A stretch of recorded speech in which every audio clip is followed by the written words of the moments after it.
नमस्कार किसान भाइयों, स्वागत है आपका टेक्निकल एग्रीकल्चर के उस विशेष एपिसोड में जिसका इंतजार आप सभी बेसब्री से कर रहे थे।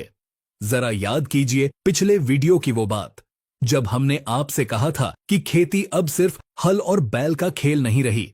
यह एक विज्ञान है, एक ऐसा गहरा विज्ञान जिसे अगर नहीं समझा गया तो हमारी मिट्टी और हमारी जेब दोनों खाली हो जाएंगी। हमने पिछले भाग में जाना था कि कैसे ग्रुप नंबर 1 यानी पुराने जमाने के जहर हमारी खेती को बर्बाद कर रहे हैं। हमने समझा था ग्रुप नंबर 3 की गर्मी को और ग्रुप नंबर 4 के उस माया जाल को जो रस चूसने वाले कीड़ों पर काम करता है। अगर आपने वो पहला वीडियो नहीं देखा है तो मेरी आपसे हाथ जोड़कर विनती है कि पहले उस वीडियो को जरूर देखें, क्योंकि आज हम जिस सफर पर निकलने वाले हैं वो बहुत आगे की बात है। आज हम कीटनाशकों के उस एडवांस लेवल पर बात करेंगे जिसे बड़ी बड़ी कंपनियां आपसे छुपाकर रखती हैं। आज का यह वीडियो आपकी खेती की डिक्शनरी बदलने वाला है। आज हम बात करेंगे उन महंगे और आधुनिक कीटनाशकों की जो आज के समय में इल्लियों और सुंडियों का काल बने हुए हैं। आज हम खोलेंगे ग्रुप नंबर 5 का राज। हम जानेंगे कि ग्रुप नंबर 6 की दवाइयां धूप में खराब क्यों हो जाती हैं और सबसे जरूरी हम उस ग्रुप नंबर 28 का पर्दाफाश करेंगे जिसे आज हर किसान अपनी पीठ पर लाद कर घूम रहा है। तो चलिए शुरू करते हैं कीटनाशकों की कुंडली का दूसरा और सबसे महत्वपूर्ण अध्याय। किसान भाइयों, सबसे पहले बात करते हैं एक ऐसे ग्रुप की जो रासायनिक होकर भी जैविक जैसा काम करता है। यह है ग्रुप नंबर 5। इसे वैज्ञानिकों की भाषा में स्पिनोसिन्स कहा जाता है। यह ग्रुप खेती की दुनिया में किसी चमत्कार से कम नहीं है। इसकी कहानी एक पुरानी शराब की भट्टी से शुरू हुई थी जहां मिट्टी में एक खास तरह का बैक्टीरिया मिला। इस ग्रुप की दवाइयां उसी बैक्टीरिया से बनाई जाती हैं, इसलिए यह पर्यावरण के लिए सुरक्षित मानी जाती है, लेकिन कीड़ों के लिए यह साक्षात मौत है। इस ग्रुप में 2 मुख्य दवाइयां आती हैं।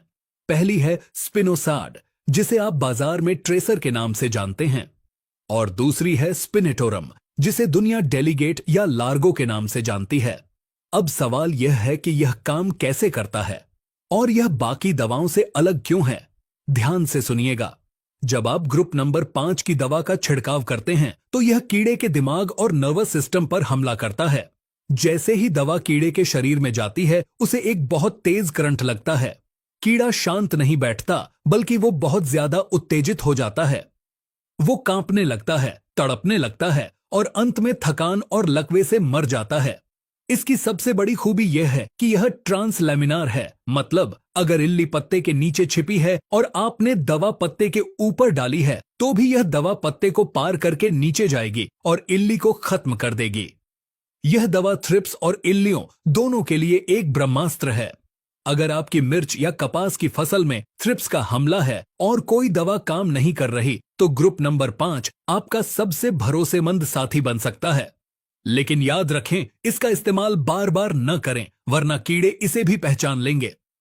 अब हम आगे बढ़ते हैं उस ग्रुप की तरफ जो भारत के हर किसान की जुबान पर रटा हुआ है। जी हां, मैं बात कर रहा हूं ग्रुप नंबर 6 की। किसान भाइयों, जब भी खेत में इल्लियां दिखती हैं तो सबसे पहले हम दुकान पर जाकर क्या मांगते हैं? हम मांगते हैं सेवियां वाली दवा, यानी इमामेक्टिन बेंजोएट। ग्रुप नंबर 6 में मुख्य रूप से 2 दवाइयां आती हैं।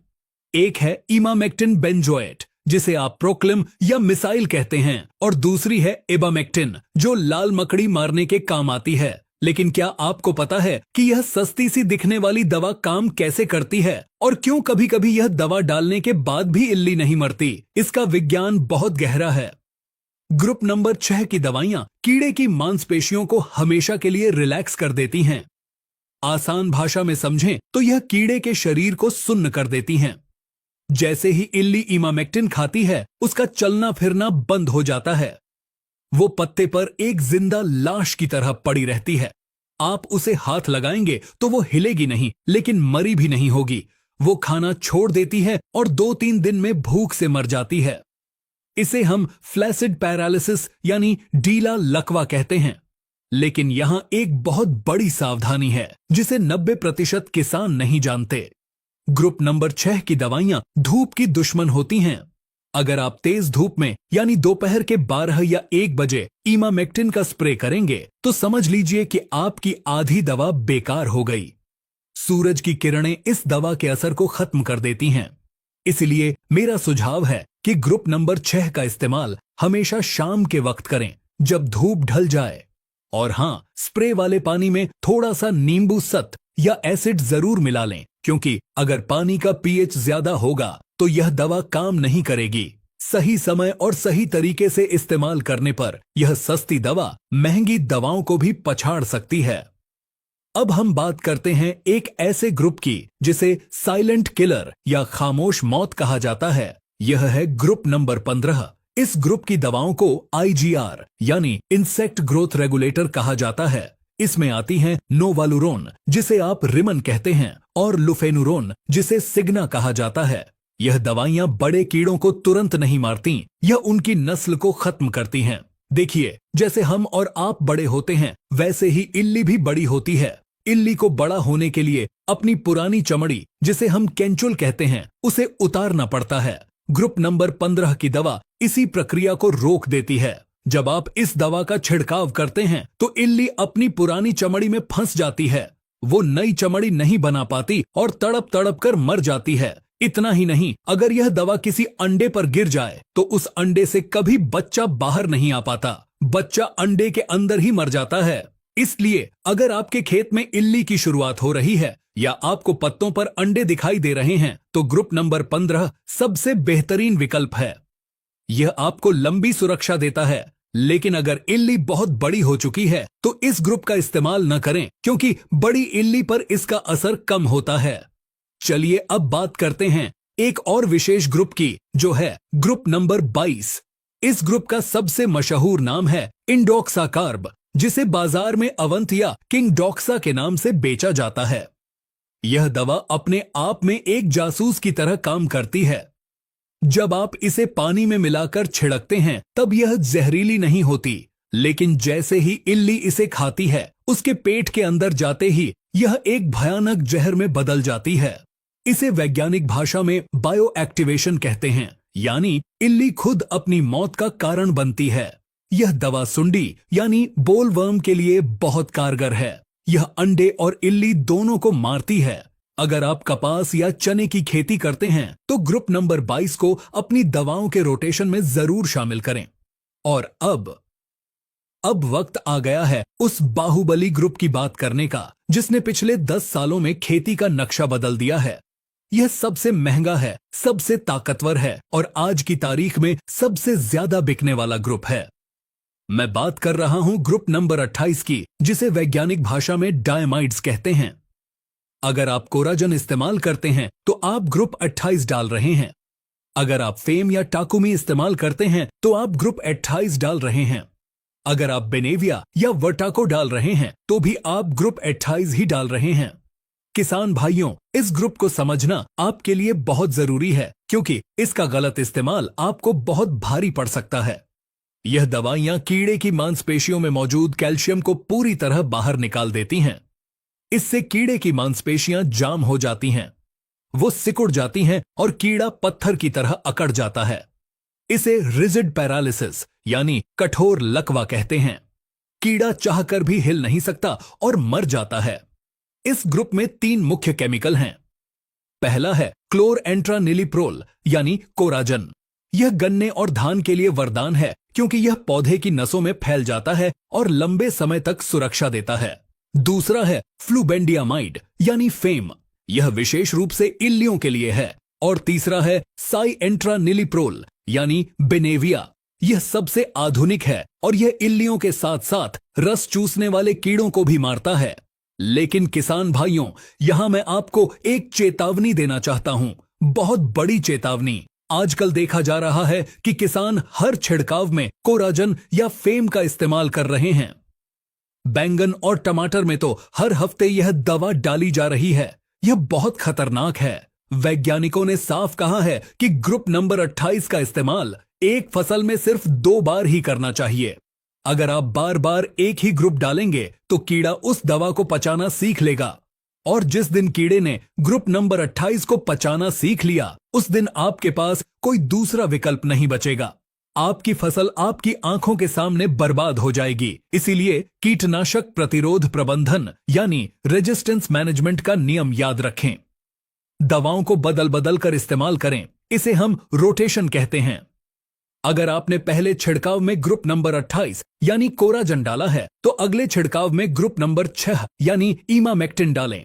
उसके बाद आप ग्रुप नंबर 5 यानी स्पिनोसाट डाल सकते हैं और फिर ग्रुप नंबर 22 यानी इंडोक्साकार्ब।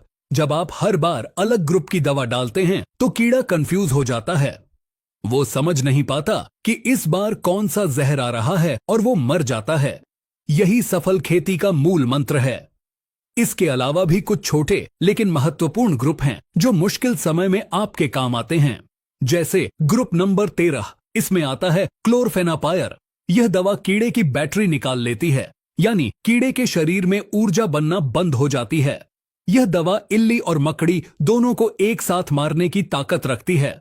फिर आता है ग्रुप नंबर 21।